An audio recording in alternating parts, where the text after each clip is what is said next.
Hi, everybody. Happy lunchtime. Thank you for joining us.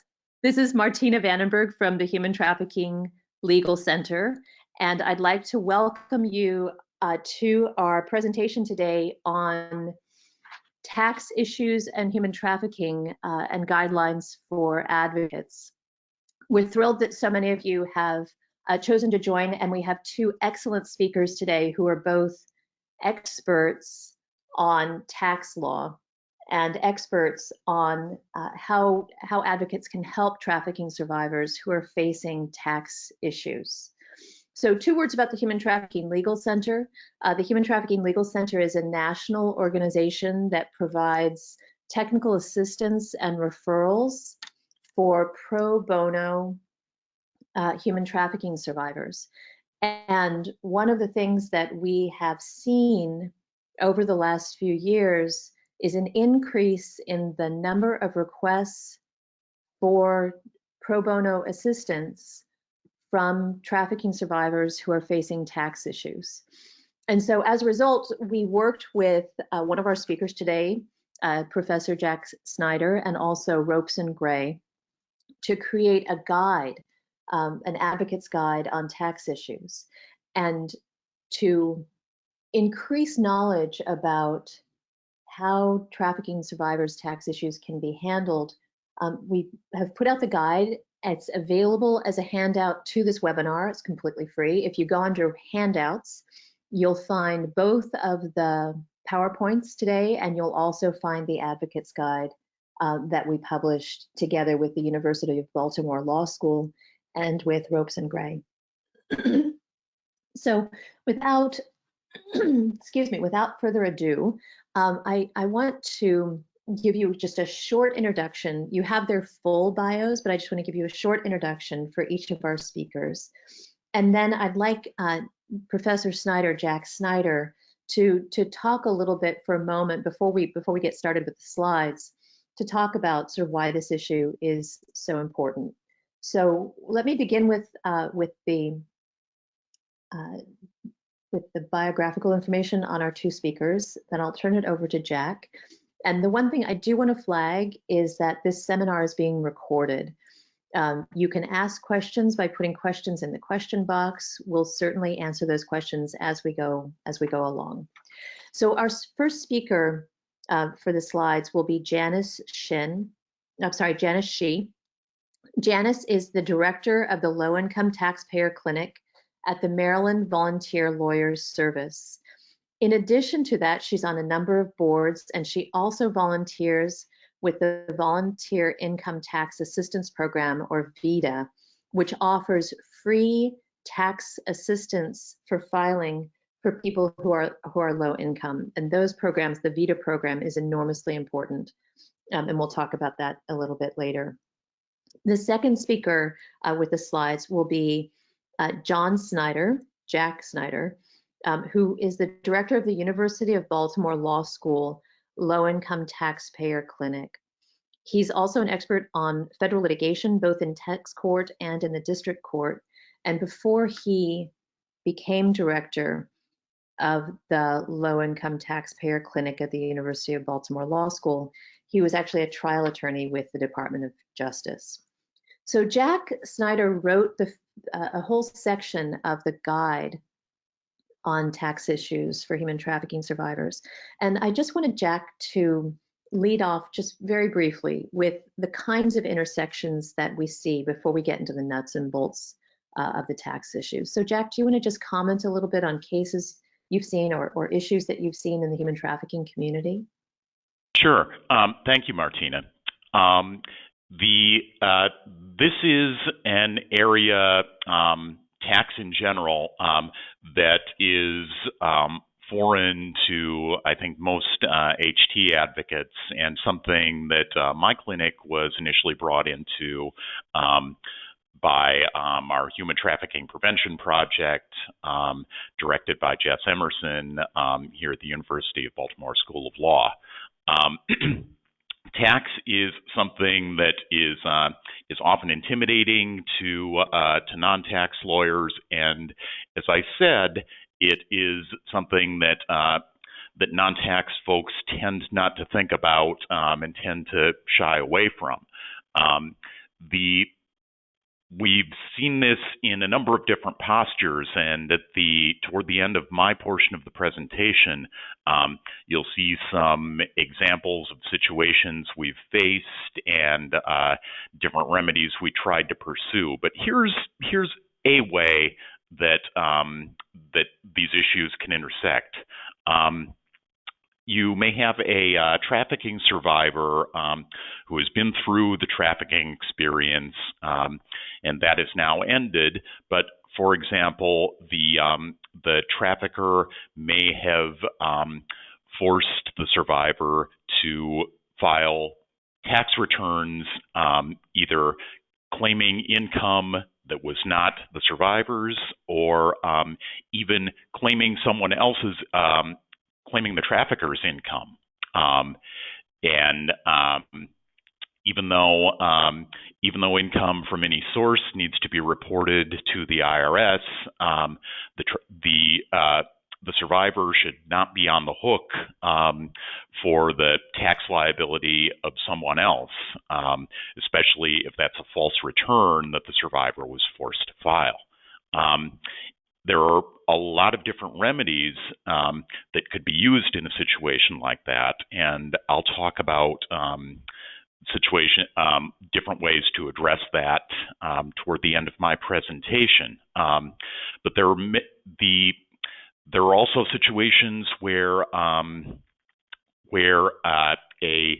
survivor might get a tax return audited by infection. For instance, if a trafficker is being pursued by the government for conspiracy or other crimes, and there's a financial trail that might lead erroneously or not to the survivor. Regardless, there's often an issue with unpaid taxes that the survivor is facing, and people tend to react to unpaid tax liabilities by screaming and fleeing from them in terror, in my experience, including most attorneys. And part of the upshot of this presentation, I think one thing to take away from this whole thing is that, first of all, tax issues are out there. We can't make you a tax expert in an hour and a half, but also to be aware that help is freely available, not just to the survivors, but to survivors' advocates to provide tax expertise, and that many kinds of relief are available. So hopefully that gives you some context. Yeah, that does. That's very helpful. One thing I would add is that some of the requests for pro bono assistance that we're seeing at the Human Trafficking Legal Center actually arise from tax problems post-escape. So after the person has left the situation entirely, they may be working as a consultant, they may be earning consulting income. Janice Shih is going to talk about this, but there's tax that must be paid on consulting income. So there are a host of issues that can confront trafficking survivors. Roxy Farrow, my colleague at the Human Trafficking Legal Center, who has set up this entire webinar for us, will be putting out some polls as we speak. So if you see a poll and you're a participant, please do go ahead and answer the poll question as we go, because those will be helpful. And then at the very end, there'll be an evaluation. So I'm going to hand off to Janice Shih, who is an expert on advising low-income individuals on tax issues. So Janice, go ahead. Great. Thanks, Martina, and thanks, Jack, for that that hypothetical. I think it is very important to make sure people understand that tax is there, and even though most people are afraid of tax, like you said, and that's the experience I have, certainly, it is important to be aware of how this can impact your client. And again, we're not trying to make you tax experts, but we simply want to be able to share some broad information and a broad overview of what things to kind of be aware of, just so that you can let your clients know if they need to seek assistance. And there certainly is assistance available through the low-income taxpayer clinics, both mine as well as Jack's. And we'll talk a little bit more about that as we go along. And so let's go ahead and get started. And I'm going to start with the next slide, which should show sort of an overview of what I'm going to be talking about. And these are things like the general changes of the Tax Cuts and Jobs Act of 2018, how that might apply to you or your client, whether or not your client might be an independent contractor or an employee, things to be aware of if you are an employee, or things to be aware of if you are an independent contractor. And then other things to look out for, and finally what to do if you have a tax problem. And then I'm going to turn it over to Jack, who will be able to talk more specifically about how this relates to the human trafficking world. So the first thing I want to just remind everybody about is the Tax Cuts and Jobs Act. This was a pretty big tax bill that was signed into law on December 22nd, 2017, and this amended the Internal Revenue Code of 1986. So it had been a long time since there was such a significant change in the tax code, and so that's why there's so much press about it, and that's why it's important to know what some of the changes are. So what did change? Here's a list of things that changed. Things like changes in the tax brackets and the bracket rates. There's a doubling of the standard deduction, some changes to itemized deductions, some personal independent exemptions were repealed. There was an expansion of the child tax credit, and there was no longer a penalty for not having health insurance. Now, I know some of these words might be a little foreign to some of you, and we're going to go over them in a little bit more detail. So first, let's talk about the changes in the tax bracket. What that resulted in was actually the slightly lower tax rates for individuals. So that actually was sort of a positive thing. The second thing is that there were deductions. Now, for those of you who may not be familiar with terminology, a deduction is actually a way to lower your income amount that is taxed, or what's called your taxable income. You subtract the deduction to determine your taxable income. So, for example, if your income is $20,000 for the year and the standard deduction is $12,000, then your taxable income is actually the $20,000 that you made minus a deduction, which leaves you with a taxable income of $8,000. And that is important to just understand that, because that shows how that changes the actual amount of taxable income. The next slide will show you what the standard deductions are and how they change. So that amount is actually increased each year due to inflation, but these are sort of the comparison before tax reform and after, and you can see that the numbers have almost doubled. Oops, the head of household should be $9,500, not $950. So, okay. So another way to reduce your taxable income is to actually itemize your deductions. And things that you can itemize would be things like donations to charity, mortgage interest, your state and local taxes that are paid, any medical expenses that you might have, and there's some other things as well. Now, with the new tax law, there's been some changes in the amounts that you can also deduct with as an itemized deduction. But again, that does still remain. So the question is always, which one do you take? Do you take the standard deduction or you take the itemized deduction? And you, of course, want to take the bigger one. Now that the standard deduction is so high, that may actually be the higher one, which means that fewer people will itemize. It does make it a little bit easier when it comes down to filing your tax returns, because you don't need to have all of that information available. But it's still a good idea to keep records as you're going along throughout the year, preparing for the next tax season. So moving on to the third item that the Tax Cuts and Jobs Act did was repeal the personal and dependent exemption. So that took away a personal exemption that you used to be able to use to reduce your income.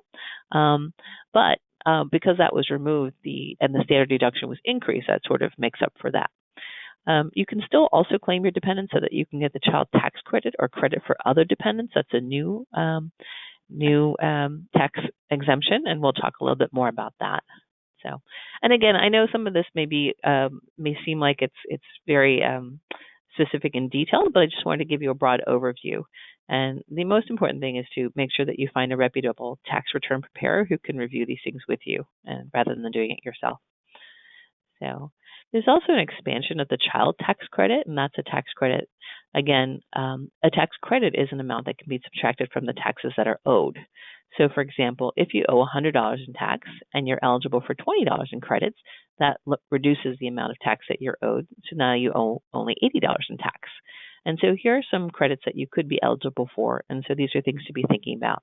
The earned income tax credit is available for low-income taxpayers who earn income, and they can get a tax credit. And this is an amount that can vary depending on your situation. There's the child tax credit if you have children. The American Opportunity Tax Credit and Lifetime Learning Credits are available to those who go back to school or who are in school, secondary school education. And then there's also the Child Independent Care Credit. So I'm going to show you a couple of slides about things just for basic information, and not necessarily go over everything in detail, but just to have available in the slides. As Martina said, we work very closely with CASH campaign. CASH stands for Creating Assets, Savings, and Hope. There are local VITA site, VITA, and that stands for Volunteer Income Tax Assistance Programs. For those of you who are not familiar with the VITA programs, those are programs that are sponsored by the IRS, and these programs are certified by the IRS to provide free tax return preparation to low-income taxpayers. They are throughout the country, and the one here in the Baltimore area happens to be CASH campaign. Their limitations are that the households that they can provide free tax return preparation for must earn less than $56,000, but that's a per household amount. And so you could have a single person who is earning less than $56,000, and that would still qualify. So again, this is free tax prep. All of their volunteers must be certified. They take an exam that's administered by the IRS, and so we know that they're competent in that manner. So I'm very fortunate that many of these slides, which explain some of these credits and changes, were shared with me by CASH campaign. Again, I'm not going to go over these in detail, but it's there as a resource for anyone who would like to go back and look at it. So you can see that, for example, the child tax credit was actually expanded. It was $1,000 previously, but it's now $2,000 per child. So. And here again, a comparison before tax return and again after tax return. Tax reform. So another change that happened with the new Tax Cuts and Jobs Act was that there was a credit for other dependents that is now created. So if you recall from before, one of the exemptions is now gone, but there's this new credit. So this is something that people may be eligible for as well. There's now a repeal of the health insurance penalty. If you recall, previously there was a health insurance penalty that if you did not have health insurance, you would be assessed a penalty or a tax. So now that is still a line on the tax return. However, the penalty is now zero. So it really doesn't exist anymore. Some additional adjustments would be that alimony is no longer deductible or taxable for divorces settled after December 31st, 2018. And some of the moving expenses adjustment for active duty military personnel have been suspended except for active duty military personnel have been suspended through 2025. So we're going to move now into some situations that your clients might be facing, and that is whether or not they are an employee or an independent contractor.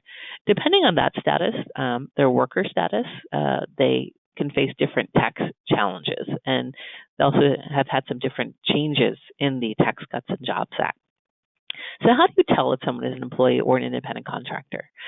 Usually an employee is someone who works for someone else, and that employee will receive a paycheck that have the taxes withheld in the paycheck. The paycheck will also include an employee contribution to Social Security and Medicare, or FICA, that the employer must also contribute to as well. So that's kind of one way to know very quickly, looking at whether or not someone receives a paycheck, whether someone might be an employee or not. On the other hand, an independent contractor is someone who works for themselves or who owns their own business. And so that person is considered to be self-employed. And that could be someone like who has a consulting business, or is perhaps an author or doing some writing, different things like that, where they're not actually employed by somebody, but they are just receiving payments for whatever they're doing at that time. And that individual, as a self-employed individual, is actually responsible for paying their own taxes, often on a quarterly basis throughout the year, as opposed to the employee who's receiving a paycheck, perhaps on a biweekly basis, where those taxes are being withheld. One thing to remember with an independent contractor is that individual must also contribute to Social Security and Medicare on their own. Again, they're not having the employer assist them with that, and so they need to make sure that they're doing it themselves. So, okay.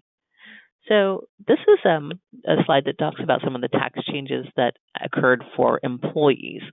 And the biggest change was that there was a change in the amount of tax that would be withheld.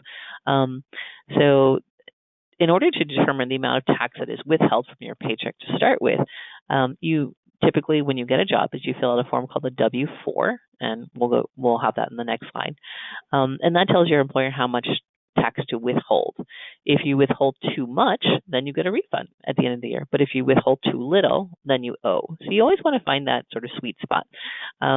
Unfortunately, with the new tax law changes and the new tax brackets and such, a lot of people got caught by not having enough withheld, which led them to a tax due on April 15th rather than their usual refund. So I don't know if anybody experienced that last year. Oops. Janice, can I just cut in real quick? There's a question about paying, having survivors and clients pay their own taxes when they're independent contractors. And you mentioned that they have to pay the employer side and the employee side of FICA. Can you sort of just give a ballpark for how much that is on top of like regular withholding? How much in addition do they need to put aside for that? Sure. Well, we'll after we finish the section on the employees, we'll move to the independent contractor. So if possible, I'd like to address that question a little bit later then. So just so there's not confusion. So right now we're talking about the employees. And so as an employee, when you start a new job, you usually fill out this W-4 form. There is a new W-4 form, and that was created to help hopefully prevent people from falling into that hole where they weren't having enough withheld. So this W-4 is supposed to be easier to fill out. There's no question about allowances and various things that were confusing to people before. The best way to determine whether or not you're having appropriate withholdings held, though, would be to use the IRS withholding calculator. And that's actually a calculator that is available on the IRS website, which is irs.gov. And so that can give you a better sense of whether or not you're getting into the right place or not. So just some other changes that affected employees would be some deductions for employee expenses that existed previously. And that would be things like employee business expenses, professional dues, union dues, tools, uniforms, tax preparation fees, and employee home office expenses. So those are no longer available to employees. So moving along, now we're going to talk about independent contractors or people who are self-employed. So generally, these are the rules to determine whether or not you're self-employed if you carry on a trade or business as a sole proprietor, or if you are otherwise in business for yourself. And this definition comes from the IRS website, and I put the link on the bottom here. The IRS website is a tremendous resource. It's got a lot of information, a lot of really good information, and it's a great place to look up information if you have any questions. It is pretty easy to navigate and pretty easy to understand. It's written not for tax lawyers, but it's written for the average taxpayer, and so the language is hopefully understandable to people. But again, this is a tremendous resource, and so I'd like to point that out to everybody. So one of the pages that they have is actually the Self-Employed Individuals Tax Center, and this is a copy of that page. And you can see there are lots of different questions that people might have and can address those issues. So again, more information here. Again, not to go over it in detail, but just to show people kind of what information is there and how detailed it can go into. So. And then if you are making your quarterly payments, it talks about how to make them, because typically a self-employed individual will have to make quarterly payments ahead of the April 15th tax deadline throughout the year. And in terms of how much to pay, there's actually a book that discusses that and talks about who must make these estimated tax payments and how to go about calculating it, and how to figure it out. It can vary from individual to individual based on your specific situation, of course, and so it's sort of hard to give a broad estimate That's why I'm sharing these resources, because it really is very important to be aware that these things exist. This would be the form that you would fill out for your estimated tax, and then these are the sort of the payment dates in the upper left corner that you would make your quarterly payments. And then for those who are members of the gig economy, those are things like the ride shares and other programs. The IRS.gov also does have this gig economy tax center, which can answer some additional questions as well. And in terms of your question, Martina, about how much more, I think it really, I don't know the specific answer, but I think it really depends on what your taxable income is. Would be, it's a certain percentage. And it's not something that's easily answered. It's not like a blanket response. And that's why it's so important to make sure you get good tax advice. So we do recommend that people, if they're planning and trying to do this, make sure you get advice. Don't try to do this on your own. Go to the IRS website to get information. Go to competent tax return preparers who can help you plan for this and who can kind of help keep you out of trouble. There are lots of other nonprofit organizations like Cash Campaign or other VITA sites that offer not only free tax prep, but they also offer financial planning classes. And these are offered for free. And they do have classes that are geared towards self-employed individuals or entrepreneurs, and they kind of walk you through the things that you need to be aware of and in order to stay out of trouble. So what do you need for tax season? Everyone should know that tax returns are due on April 15th. Okay, so that's coming up. And again, the most important thing really is to find a reputable tax return preparer. And that means not your friend or your family member, okay, unless they are an accountant or somebody certified and someone competent. A lot of people say, oh, I'm using my friend's friend because they do taxes. That's not sufficient. You need to make sure that they really understand what's going on, because they can sometimes give you bad advice. Most importantly, it's not the person who promises you the biggest refund. We always like to say, oh, I went to this guy who got me this really good refund, and that sounds nice, but that guy might have gotten you the refund for the wrong reason, and that's a bad thing. And you don't want to end up being audited later, because that guy might disappear and you're the one that ends up having to deal with the problem, because it's your name on the tax return and you signed the return under penalty of perjury, which means that you swore that this was all true. And you're saying that, well, I gave the information to my tax return preparer and he put this down, is not going to fly with the IRS. So again, very, very important that you go to a reputable tax return preparer. Look up the VITA sites, or the Volunteer Income Tax Assistant programs. I put the link on there on the IRS website, because again, they are certified and they are reputable and competent. So for those who are not eligible for VITA, I don't know where everybody is, but in Maryland, you can look on the Department of Labor website, and you can find qualified or certified people who are competent individual tax return preparers. Maryland has started cracking down on people who are not competent, but again, it's difficult to say. The next question that I always get is, do I need to file a tax return? And that's a hard question to answer just right off the bat. Again, because there are very specific factors that go into that.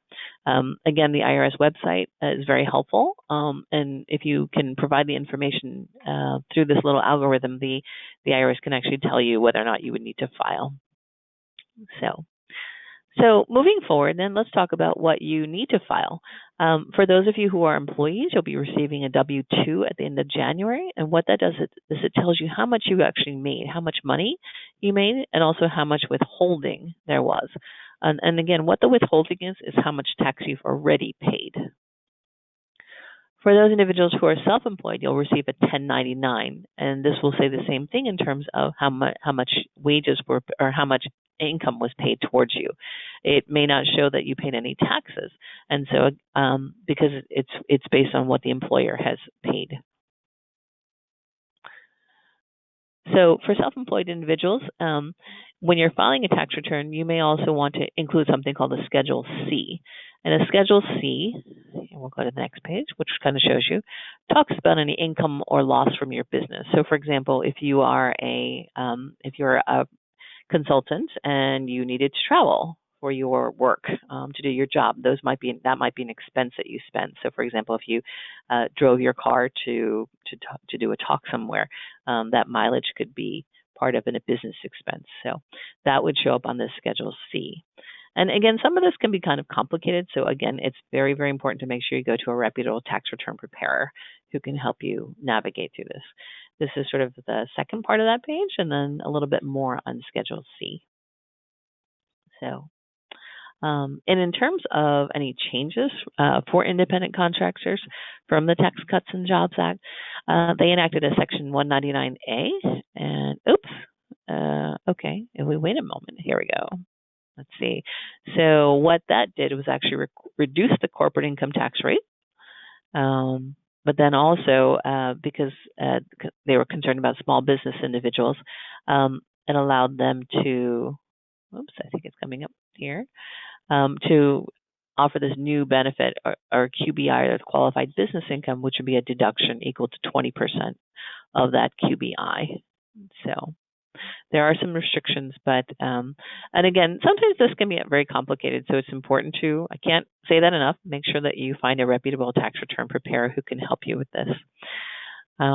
And then here are some other changes for Schedule C. There was a change in the meal and entertainment expenses. So this link will talk about the different reform changes that affect businesses. But again, it can get kind of complicated, so to make sure that you find a good tax return preparer, and also keep records. Records is also very important, especially if you were to get audited in the future. So I'm going to move on now to the question of what do you do if you actually owe taxes or have a tax problem. Again, we're not trying to make you tax experts in this talk, but we just want to make sure that you understand that there are resources available. This is Heather Heyman, who is part of our Human Trafficking Prevention Project here at Maryland Volunteer Lawyer Service, and so she is showing you the perplexed look that people often have if they have taxes or a tax problem. The most important thing is to never, ever do this. People often, as Jack mentioned before, when they find out that they have a tax problem, flee running and screaming away from anything. And that is absolutely the wrong thing to do. You really just want to make sure that you know what's going on, and you want to connect with people who can help you. So this is my information. Heather Hyman is also here because she manages our Human Trafficking Prevention Project program here at MVLS. And for those of you who are interested, we work with volunteers to assist clients who have human trafficking, who are human trafficking survivors or are involved in some way, and then also with tax issues. So it's a great opportunity for people to become involved if you'd like to learn a little bit more. And with that, then, I'm going to turn it over to Jack. So, Janice, just before you do that, can I just put in two quick questions for you? Sure. One is, so you talked about the VITA clinics, and those are national, right? There are those clinics all across the United States. Do they only function, January to April? Do they only function during tax season? Or if someone were working as a consultant, could they go year round and try and get assistance from one of those clinics? Here we go. So it depends on the program.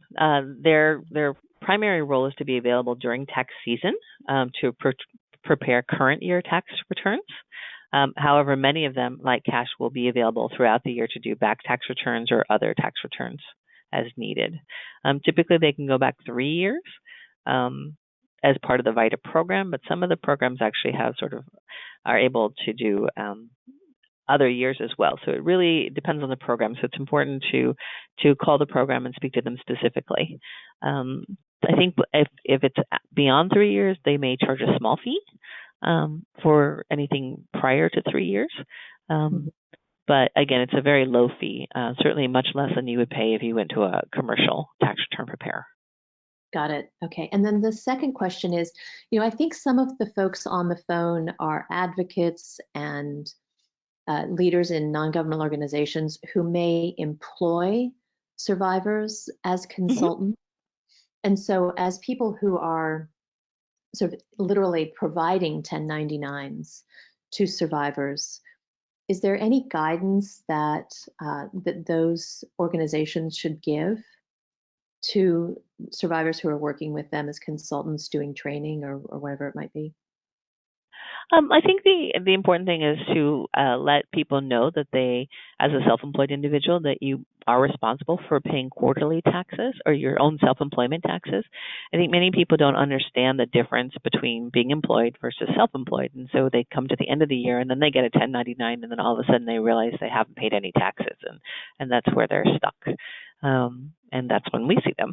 And so it's important, I think, especially for employee or people who are employing independent contractors, to let them know and make it very clear upfront that we are not your employer. We are not withholding your taxes. So you need to be responsible for that. And as a result, you need to plan for that. And if you don't understand how to do that, which most people don't, of course, it's important to find out how to do that and get good tax planning and tax advice from competent people. That sounds great. Perfect. Okay, so I don't see any other questions in the questions box, so let's hand it over to Jack. Go ahead, Jack. Okay, here we go. I'm going to make Jack the presenter. Okay. All right. Thank you, everyone. You heard from Janice quite a bit about the 2017 tax law and about filing tax returns generally. This portion of the presentation is essentially about what happens when that goes wrong, when there is a dispute between a taxpayer and the IRS, with particular reference to survivors of human trafficking. I'll discuss a little. Just as an overview, I'll start off with discussing the relevant law of tax controversy, so give you sort of a map of some of the things you might see on Tax Planet. Then I'll talk about some case studies so you have some context for those.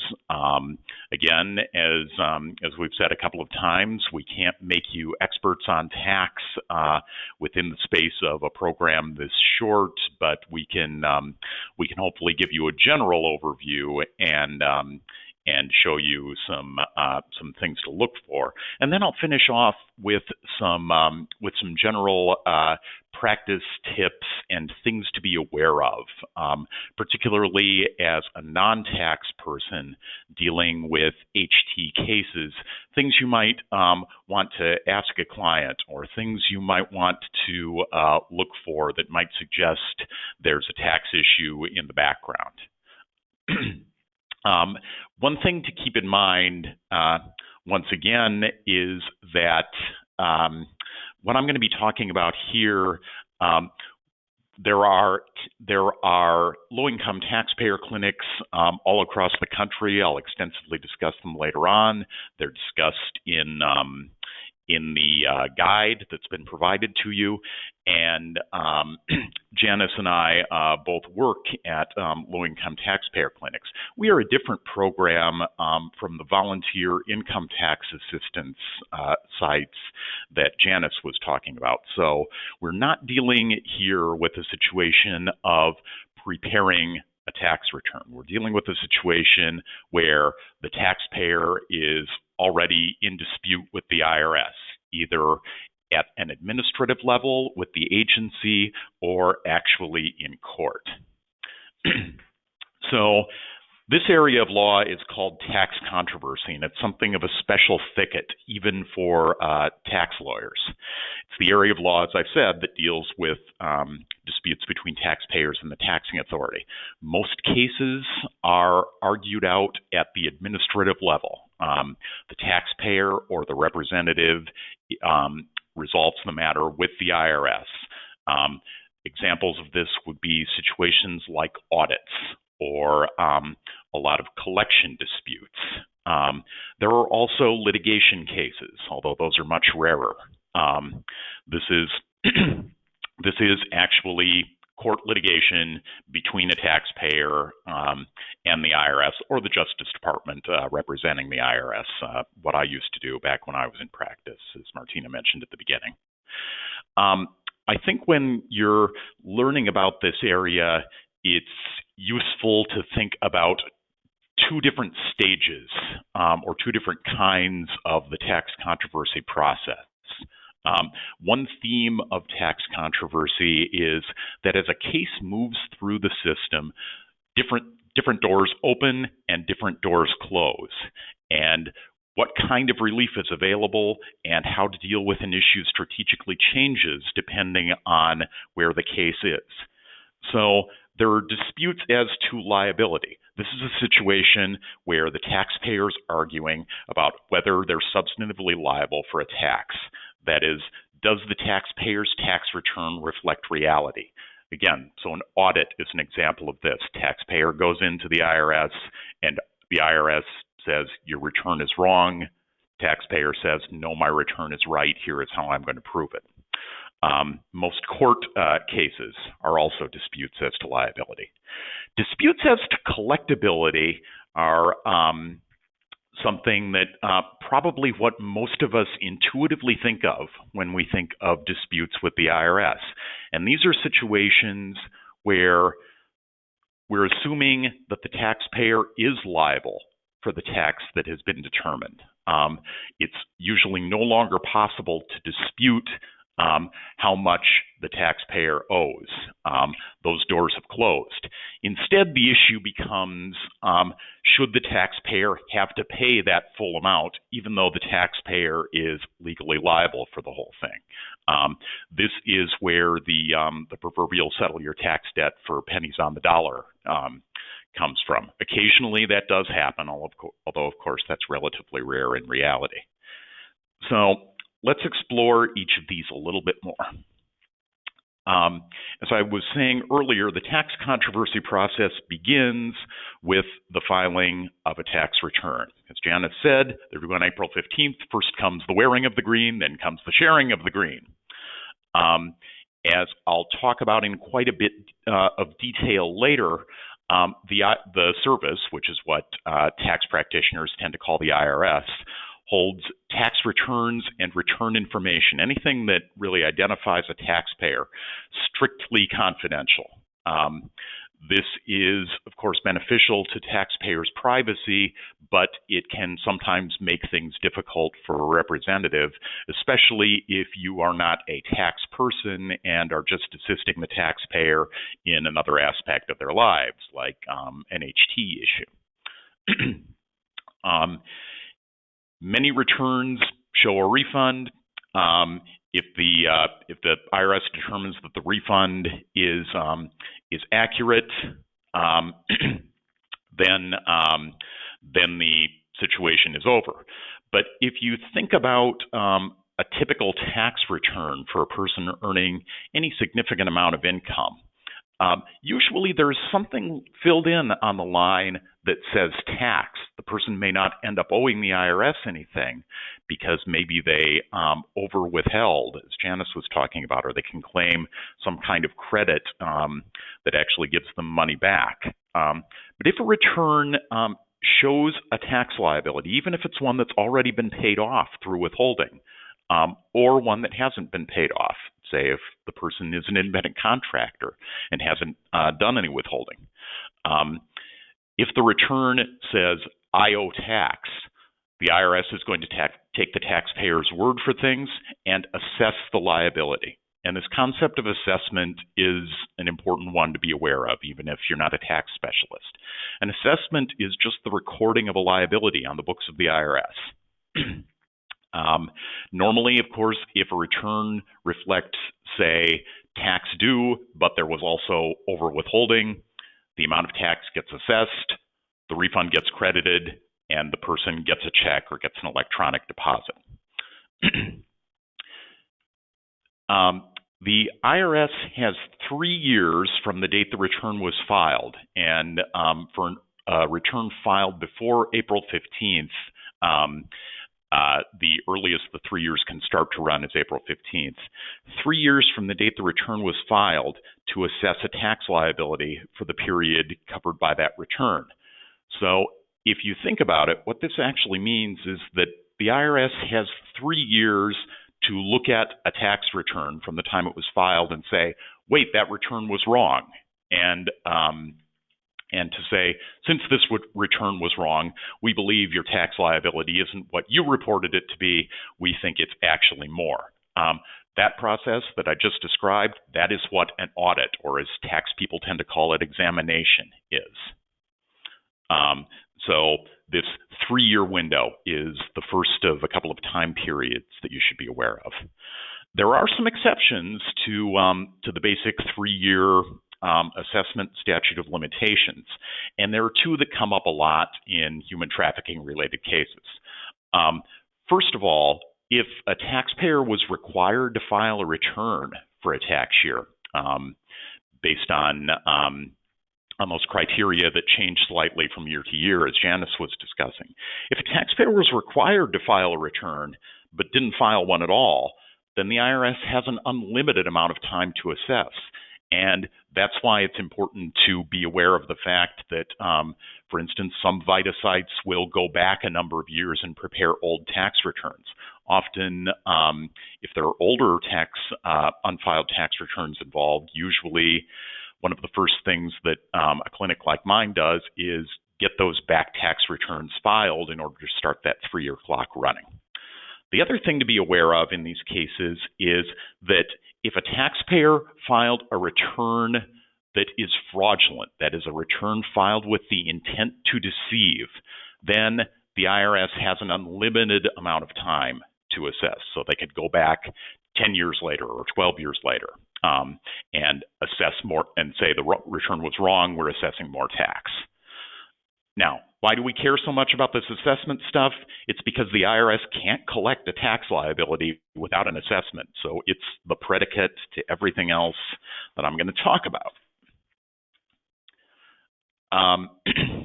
As I said earlier, the tax controversy process starts with the taxpayer filing a return. Then the return may get audited or examined. The IRS then often will issue a 30-day letter to conclude the audit. And it's called 30 days because the taxpayer has 30 days to take the matter to a different part of the IRS from the ones who do audits, the IRS Office of Appeals, which, as the name implies, just reviews decisions of other parts of the IRS. In small dollar cases, or if the 30 days pass without the case being resolved at appeals, the IRS will issue one of the most important notices in the whole process, the notice of deficiency, which is also called the 90-day letter. It's called 90 days because it gives the taxpayer 90 days to petition the U.S. tax court to challenge the liability that the IRS is saying it thinks is correct. And this is a jurisdictional thing. For those of you who are attorneys, it's critically important. If the taxpayer disagrees with what the IRS has determined but misses the 90-day window, the taxpayer's out of luck for disputing that liability in tax court. If the taxpayer doesn't respond to the 90-day letter, he or she can't go to tax court. That means tax court is the primary court for disputing the substance of a liability. If the taxpayer misses that deadline and wants to fight the substance of the liability, that is, say, I don't owe this because I didn't earn this income, or I should have been allowed this deduction, or any of those things that Janice was discussing, the only other option, if the 90-day period is missed, then the taxpayer has got to pay the liability in full, ask the IRS for a refund. That's usually done on an amended return, a 1040X. And then if the IRS doesn't give the money back, sue for a refund in U.S. District Court. So if the taxpayer can't afford to pay or otherwise still owes a balance and the 90-day period is passed, the taxpayer doesn't have that option of going to tax court. Many taxpayers fall into that category, which is why collection, which I'm going to talk about shortly, is so important. Reviewing these documents that I discuss on this slide here is going to be a tax specialist's first step in figuring out what can be done to solve the client's tax problems. And this is one reason it's so important for taxpayers to save notices that they get from the IRS.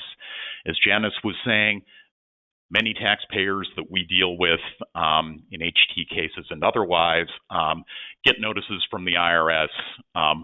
The lucky ones open them and then throw them away. some people don't open them and immediately throw them away, but they should be saved and they should be shared with a tax specialist because they provide vital clues about where the case is in the process and therefore what kind of remedies are available.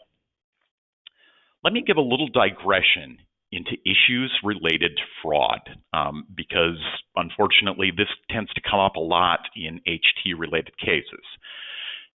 First of all, be aware that taxpayers should file all required returns. That is, if there's sufficient income to cause the filing requirement to kick in. Even if the income came from an illegal source, even illegal income needs to be reported.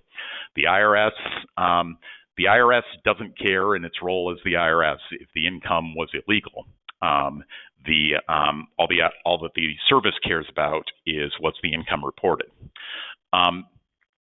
An issue that we have seen more than once is that an HT client might have filed incorrect returns to avoid reporting income related to the trafficking experience, or sometimes at the behest of a trafficker. So the first example, usually the return is going to underreport the person's income. Often, if a trafficker is saying file something, the trafficker is trying to assign income to the survivor and that isn't really the survivor's. Even though the returns are wrong, challenging the substance of the tax liability can be quite difficult. As Janice said, the signing taxpayer, not the return preparer and not the third party, like the trafficker in the example I just gave, is held responsible for any errors. There are sort of ways around this that I'll talk about in a minute, but in general, it's the person whose signature, physical or electronic, is on that return who is on the hook with regard to not only the amount of liability listed on it, but also all other statements on the return. If the return appears to have been filed with the intent to deceive, as opposed to simple incompetence, the IRS may assert a fraud penalty. Notice I say may. It doesn't always. Fraud cases are rarer than you might think. One thing to be aware of is that filing an amended return to correct the fraud, saying that this old return was wrong, here's my correct tax liability for that year. That doesn't actually undo the existing fraud because the act of fraud is complete.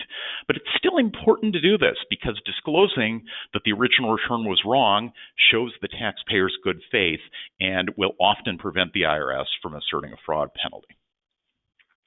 So that's an overview of liability issues. The collection phase is what I think most of us think of when we think of getting mail from the IRS.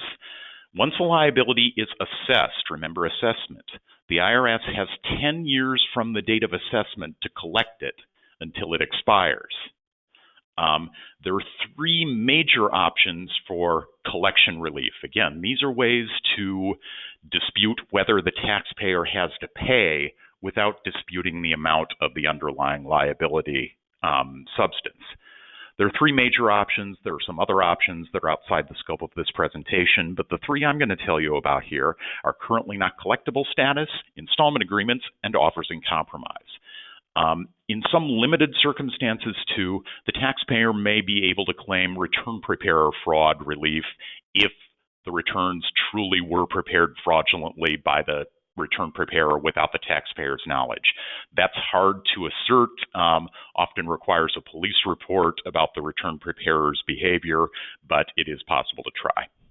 So let me talk about those three collection options. Currently not collectible, CNC status is an administrative remedy created by the IRS. This is just what it sounds like. The liability continues to exist and continues to accrue interest too, but the IRS no longer attempts to collect it. Basically here, the taxpayer is waiting out the 10-year collection statute. The IRS reviews tax periods, and this is done period by period. So you might be in CNC for some years and not in CNC for other years.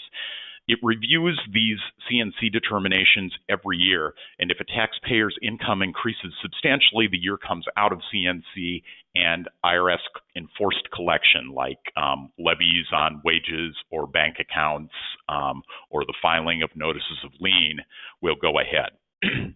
They usually frame this when I hear them talk about it in terms of, well, if the person wins the lottery.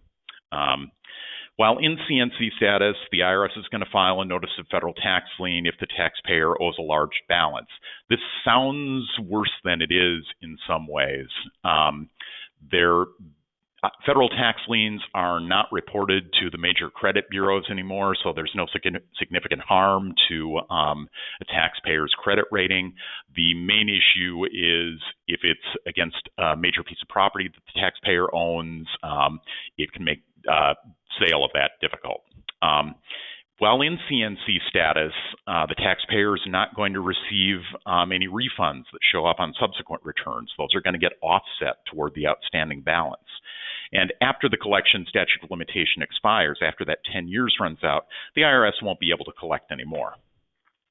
Installment agreements are also just what they sound like. Taxpayers pay periodically over time. It's very tough to generalize about installment agreements. Some are called streamlined and are extremely easy to set up. It can be done over the phone or online. Some are more complex. And it also suspends IRS collection action and the 10-year statute during the period the IRS is considering it. The other major option is offer in compromise, the proverbial settle your tax debt for pennies on the dollar. That is a possibility, but in order to be eligible for an OIC, a taxpayer has to be in filing compliance. That includes filing all required back returns and making all current estimated tax payments, like Janice was talking about. This is not something that can be done while a taxpayer is in bankruptcy either. Now, there are three kinds of these things.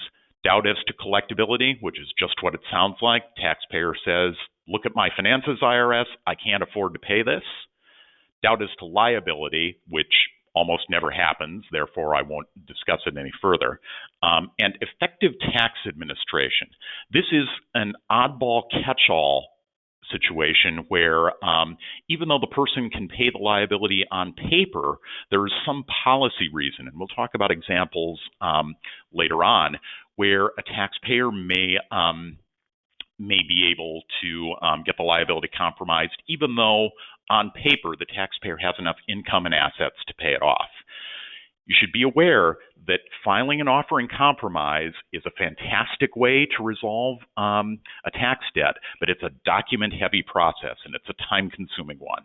It also stops that 10-year collection clock from running. So, as you'll see in my case studies in a minute, there may be situations where a person is a great offer candidate, but it's not a great idea to file an offer in compromise. So I've got some case studies here for you to put this in a human trafficking context. These are all based on real human trafficking cases that we've handled. In the first one, the client came to us seeking collection relief. Liability had already been assessed. This was a survivor of human trafficking. And the liability was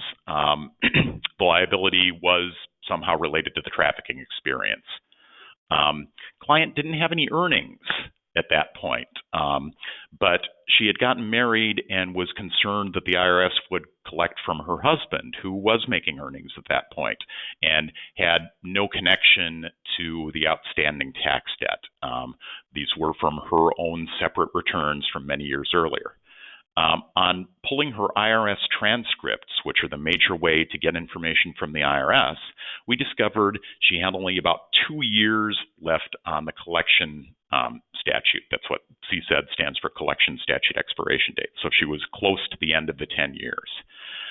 So the issues here we identified are potential human trafficking liability, but we were out of time to dispute the underlying liability, even if the old return was wrong.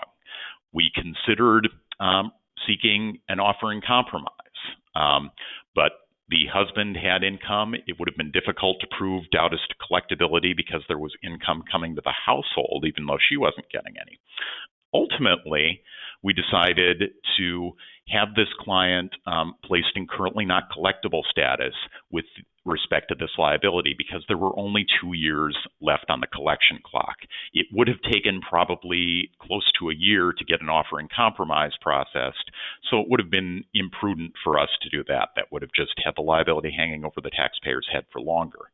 In order to serve our client's interest of protecting her non-liable husband, we filed for something called injured spouse, which is a mechanism that's done when filing a return where effectively the IRS splits a refund and gives part of it to the non-liable spouse and only attributes a portion of the refund to being offset toward the old liability.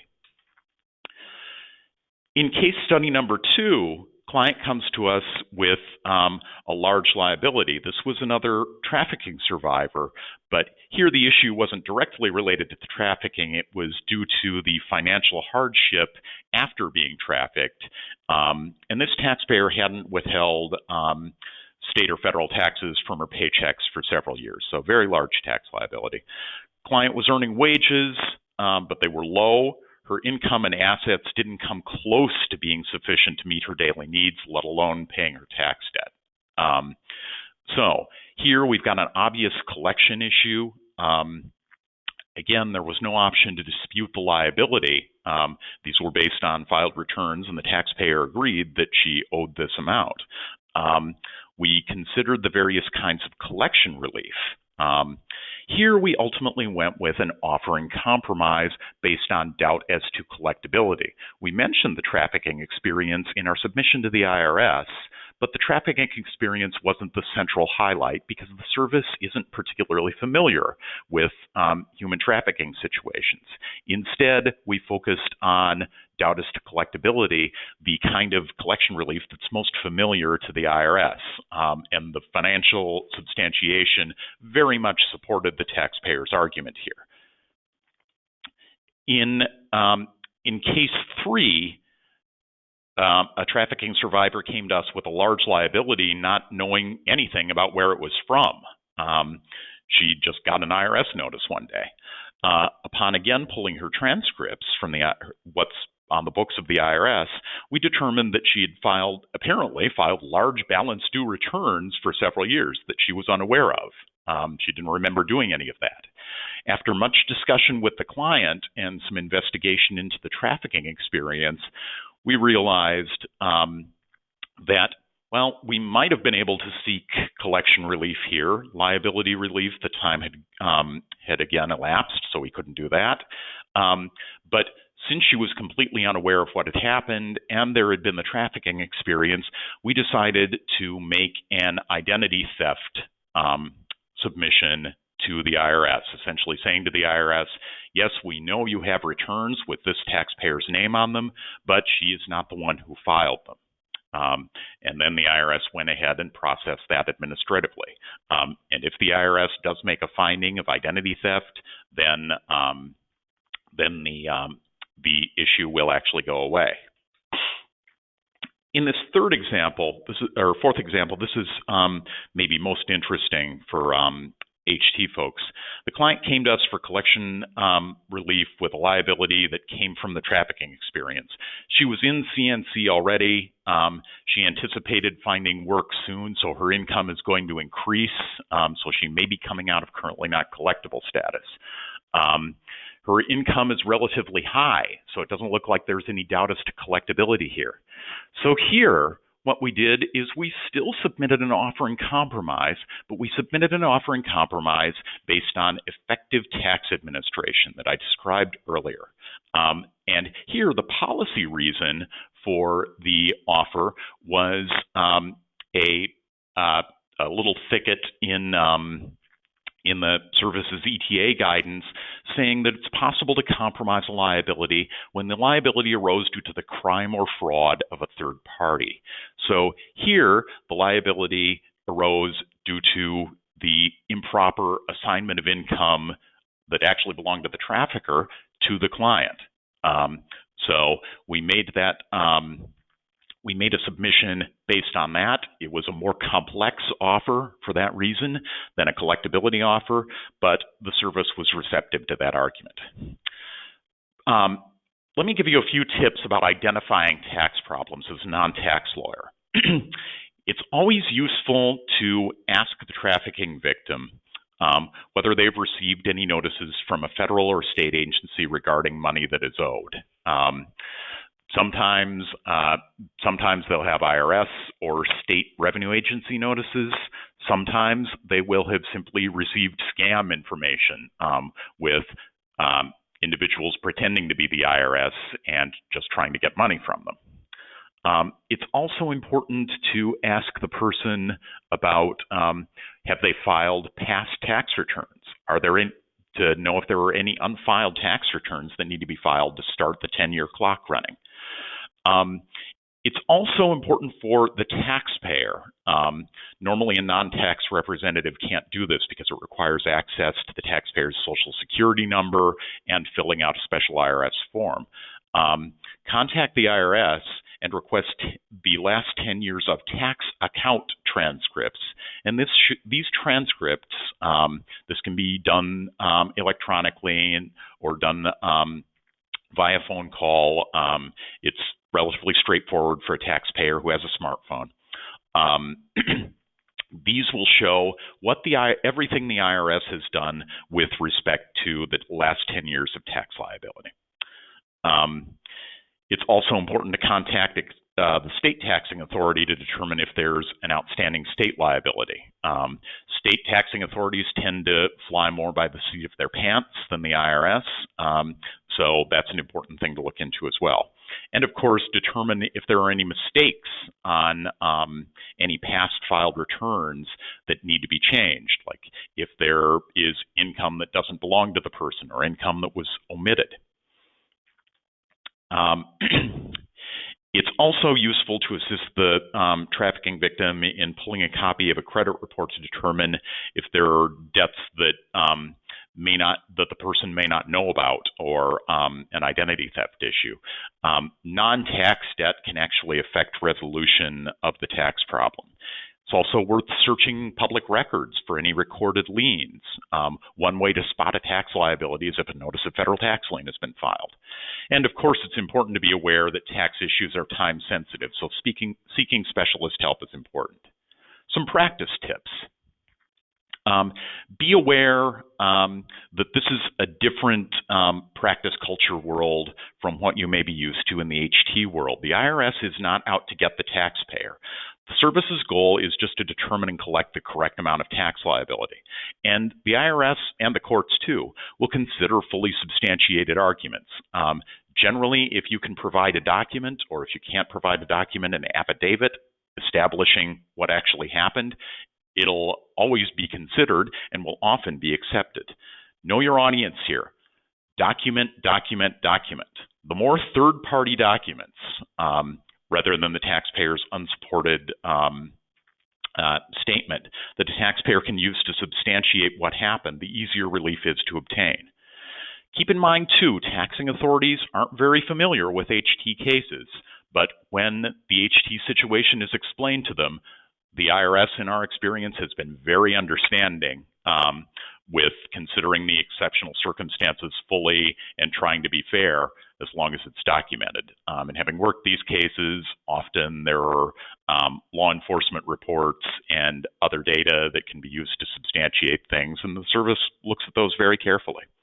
And of course, having a tax controversy specialist greatly helps. You should also be aware that tax controversies move slowly. An audit might take 6 months or more.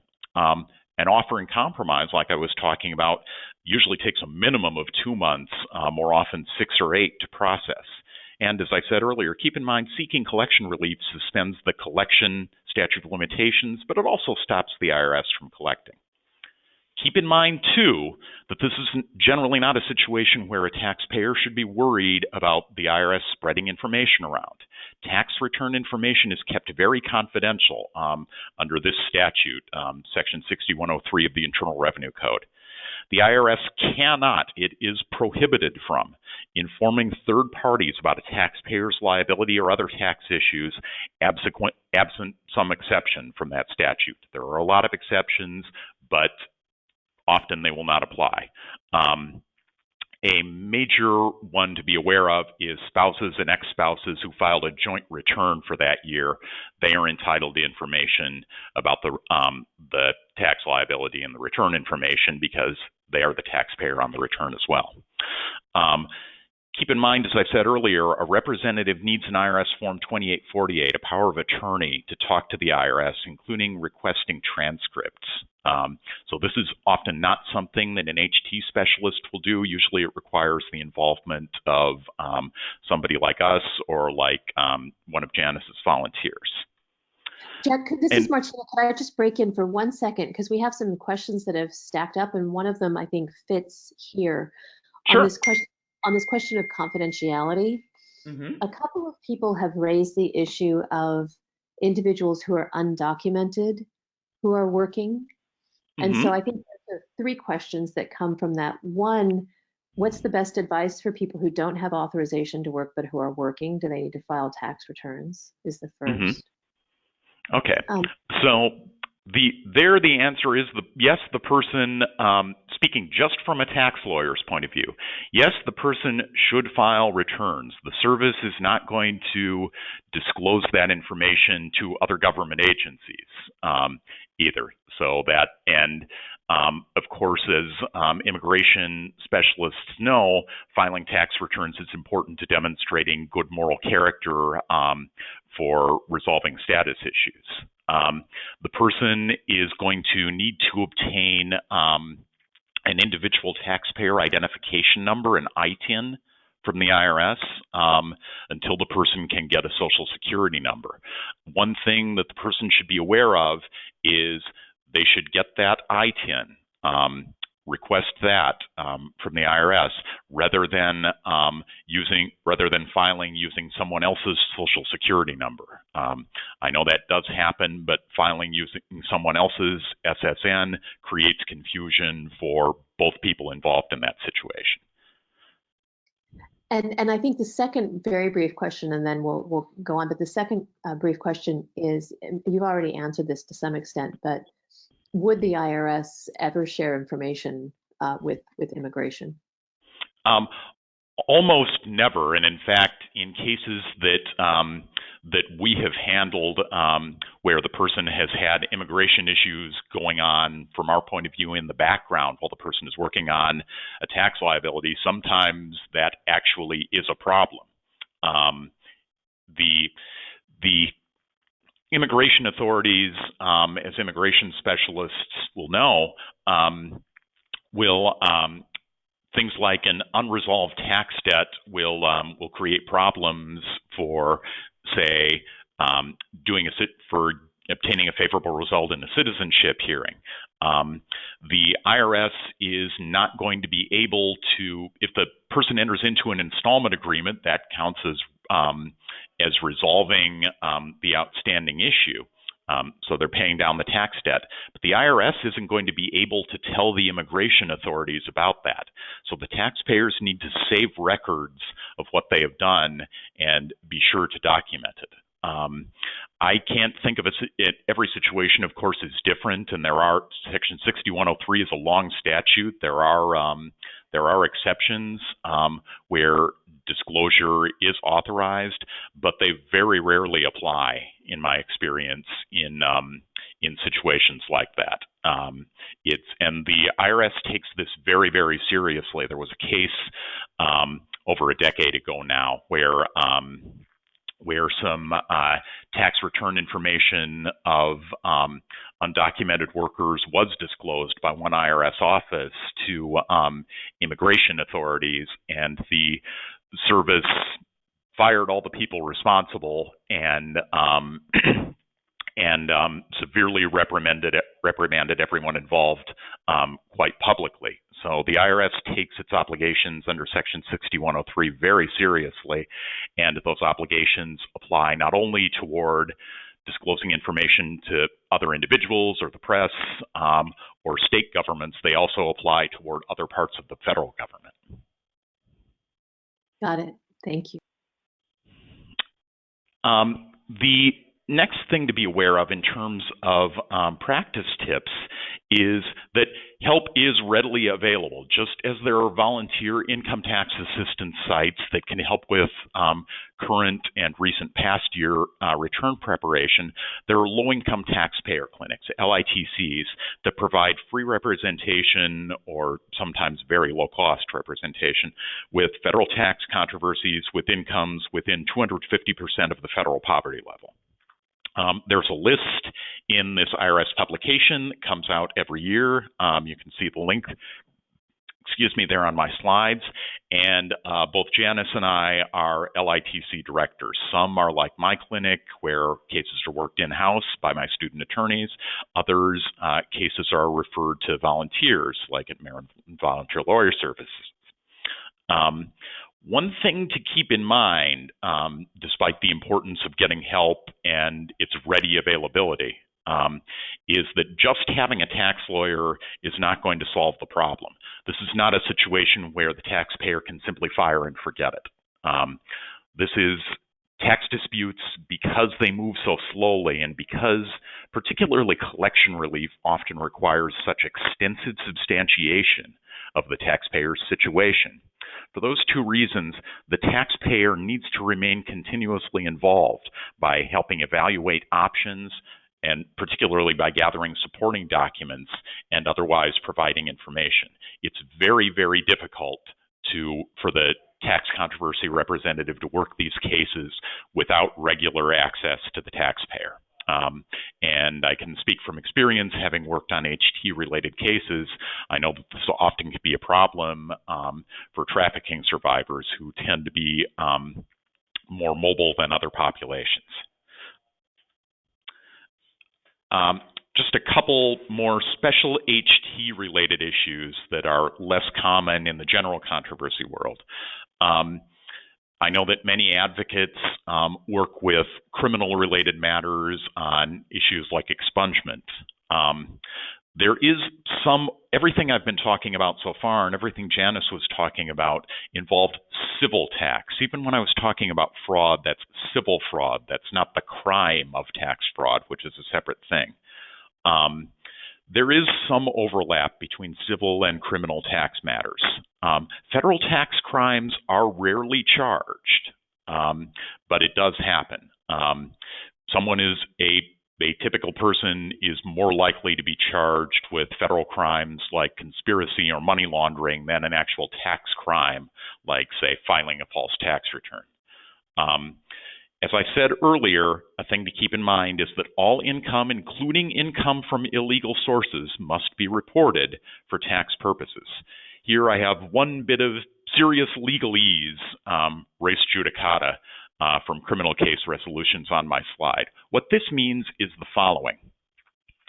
Say you have a taxpayer who has been criminally charged. Normally the government will work the criminal side of the case first, and that's because the criminal side of the case has a higher burden of proof for the government, proof beyond a reasonable doubt, as opposed to proof by clear and convincing evidence or proof by preponderance of the evidence. Say a person is charged with the crime of filing a false tax return.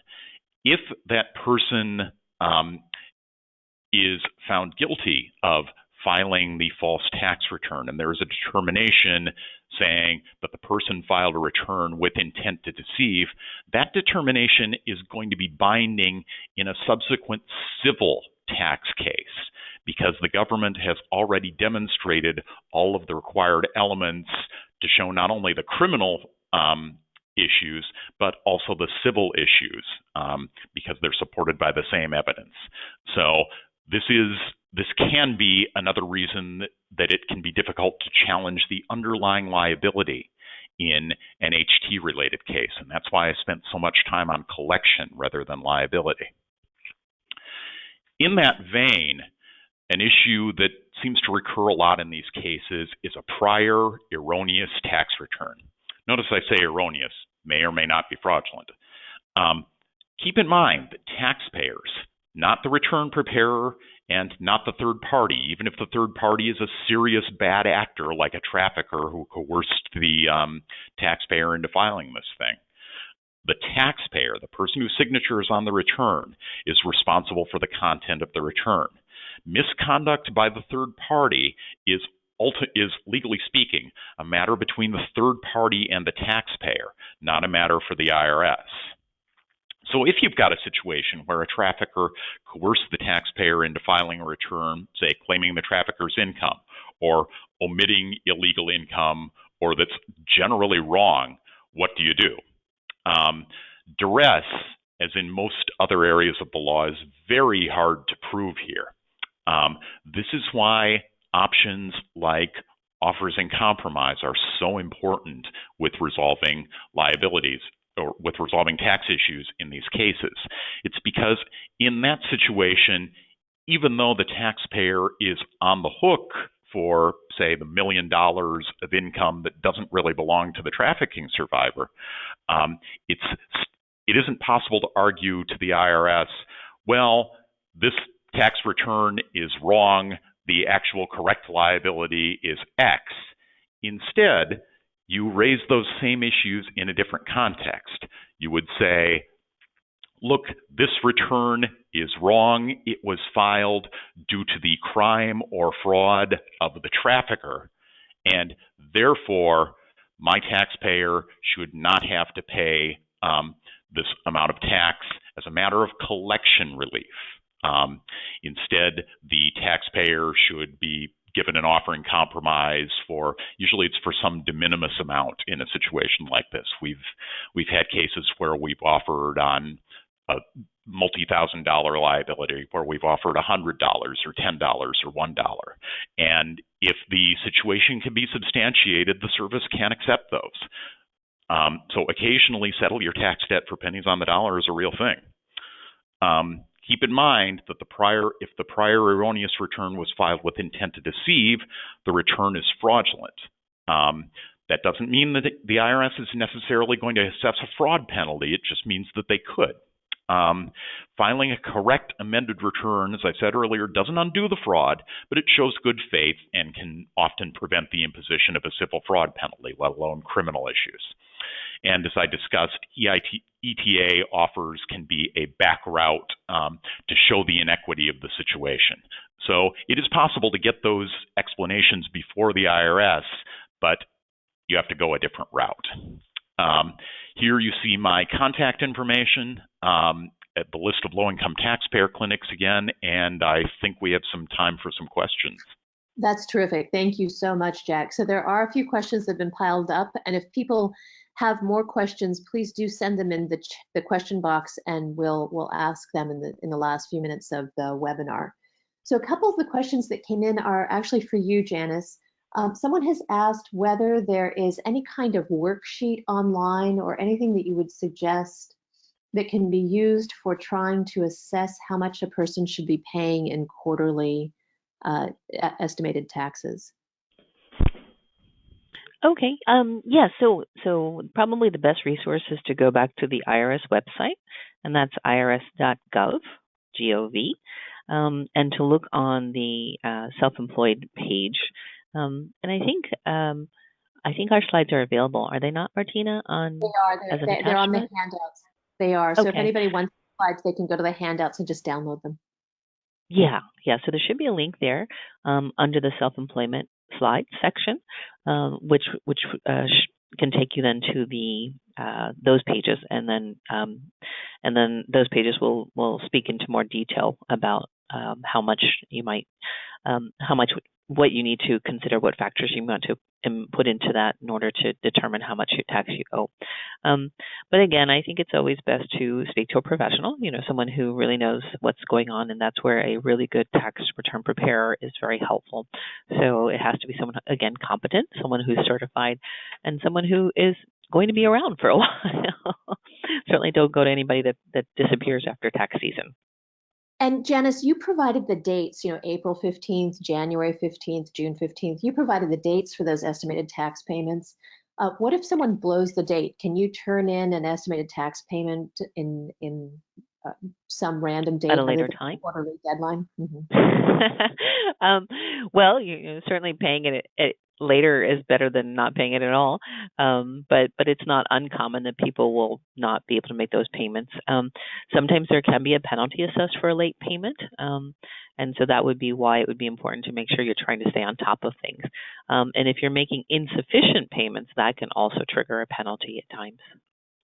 Okay. And then another question has come in from someone who says that the trafficking took place a long time ago, but the case is now being settled and money will be received in 2020 for trafficking that occurred years ago. Again, many of these cases settle with demand letters or even without any filing of a case. So Janice or Jack, either of you, what are the implications for a settlement paid in the year 2020? What are the tax implications for that?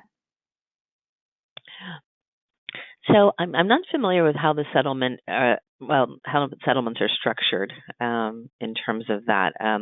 So, for example, if someone received a settlement from a lawsuit, sometimes the payment is structured in different ways depending on what the settlement is for. So part of it may be taxable and part of it would not be. But I'm not familiar. Jack, are you familiar with the settlements from human trafficking cases? Are those? No, I've never worked a case with a settlement. It's going to depend, as Janice said, on the way the specific settlement agreement is written, the way it's paid. The default rule is if you receive $1 in 2020, that's income in 2020, but there are exceptions for the kinds of damages, and sometimes payments can be spread out specifically to deal with tax consequences. That's right. And so if anybody has that issue, I would suggest that you drop a note to the Human Trafficking Legal Center. So you can write to me at martina@htlegalcenter.org, because those are exactly the questions that can be answered by a pro bono attorney. We make a lot of referrals to pro bono tax attorneys, but those are very fact-specific questions based on how the settlement agreement, if there is one, is worded, because some things are excluded and some things are included. And there are also questions about whether or not the settlement agreement includes that the person paying has to give you a 1099, right? If they give you a 1099, then there are other tax consequences in terms of what else you have to pay. So those are very fact-intensive questions. And not being a tax lawyer, I can't give any advice. So just let us know if there are questions about that, and we'll try and sort of give you a referral so you can find an expert. Okay, are there any other questions? I'm not seeing any more. We have 2 minutes left, so I will take that time just to thank Jack and Janice for putting so much work into this webinar. I think these are extremely helpful pointers for advocates who are working with trafficking survivors. And I'll just wrap up with one anecdote. One of the ways that the Human Trafficking Legal Center became aware of this was we read the report to Congress from the Low Income Taxpayer Clinic programs. And the LITC report actually had an example of a trafficking victim who had been held in domestic servitude, and the employer had reported vast amounts of income as if they had paid the domestic worker when actually they hadn't. And so the domestic worker was assessed a tax liability for money that she had never been paid. And the LITC, the Low Income Taxpayer Clinic, was able to contact the IRS and resolve that in a way that Jack and Janice, I think, can and do. So there are really excellent resources available for trafficking survivors who are facing tax controversies and have tax questions. So we hope that this webinar was useful to all of you, and we hope that you will fill out the evaluation that will follow. So thanks everyone. Thanks Janice, thanks Jack, and we will let everyone know when the next webinar will be held. Bye-bye. Great, thanks, bye-bye. Thank you. Thank you.